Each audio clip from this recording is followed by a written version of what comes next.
आखिर अर्जुन को उर्वशी ने क्यों दिया था श्राप, आइए जानते हैं इस वीडियो में। पौराणिक कथा के अनुसार स्वर्ग में इंद्रदेव सभी देवताओं के साथ अप्सरा के नृत्य का आनंद ले रहे थे। तभी वहां अर्जुन दिव्य अस्त्रों को प्राप्त करने के पश्चात वापस जाने की अनुमति लेने आते हैं। तब इंद्रदेव कहते हैं कि उसे एक गंधर्व अस्त्र नहीं प्राप्त हुआ है और चित्रसेन गंधर्व से उसे गंधर्व वेद की शिक्षा लेने के लिए कहते हैं। तभी अर्जुन इंद्रदेव से प्रश्न करते हैं कि संगीत और नृत्य से एक योद्धा का क्या लेना देना। तब इंद्र कहते हैं कि कला दिव्य अस्त्रों में सबसे सबल अस्त्र है। इस पर अर्जुन कहते हैं कि वो युद्ध के उपरांत ये कला सीखने जरूर आएगा, लेकिन इंद्रदेव उसे ज्ञात कराते हैं अज्ञातवास का।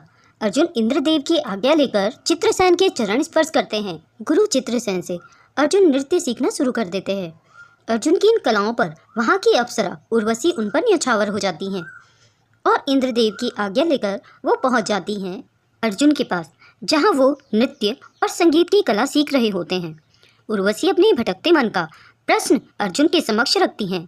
तभी अपने लक्ष्य को पाने के लिए उर्वशी अपनी बाहों का जाल अर्जुन पर डालती हैं, पर अर्जुन मना कर देते हैं और उर्वशी को अपनी माँ का दर्जा देते हुए और याद दिलाते हैं कि उसके पूर्वज महाराज पुरूरवा उर्वशी की सौंदर्यता पर मोहित हुए थे और उर्वशी भी उनकी पत्नी बनकर उनके साथ रही थी। इसलिए अर्जुन उर्वशी में माता कुंती और माता माधवी का रूप ही देखते हैं। अर्जुन की इन बातों को सुनकर उर्वशी को क्रोध आ गया और उर्वशी ने क्रोध में आकर अर्जुन को नपुंसक होने का श्राप दे दिया। उर्वशी अर्जुन को नपुंसक का श्राप देकर इंद्रदेव के पास आई, जहाँ इंद्रदेव उसे कहते हैं कि उसने अप्सरा की मर्यादा का उल्लंघन किया है। इस पर उर्वशी हाथ जोड़कर क्षमा मांगती है और इंद्रदेव उसे अर्जुन के श्राप की आयु घटाकर 1 वर्ष करने की कहते हैं। इंद्रदेव की आज्ञा मानकर उर्वशी वहाँ से चली जाती हैं। तभी अर्जुन इंद्रदेव के पास आते हैं और इंद्रदेव उसे बताते हैं कि उर्वशी ने अपने श्राप की सीमा घटाकर 1 वर्ष के लिए कर दी है और वो 1 वर्ष अर्जुन चुन सकता है।